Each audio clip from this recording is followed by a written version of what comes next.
అయితే వంశీ గారిని ఎప్పుడన్నా మీరు పాస్ట్ గురించి స్టోరీ అడగడం జరిగిందా? లేదు. ఎప్పుడు గూడా? ఆహా! తెలుసుకోవాలని గూడా?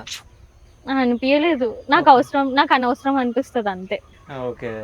అంటే ఫస్ట్ మాట్లాడినప్పుడే అవును డివోర్స్ అయింది ఇదంతా తెలిసినప్పుడు కూడా నేను అడగలేదు రీజన్ ఏంటి? ఎందుకు అని. అది వాళ్ళ పర్సనల్ ఇష్యూ వాళ్ళది కదా! నాకు అవసరం లేదు అనిపించింది సో, అంతే. ప్రతి ఒక్కళ్ళు ఇట్లా ఉంటే కొంచెం బెటర్ ఉంటది. నాకు హాయిగుంటది.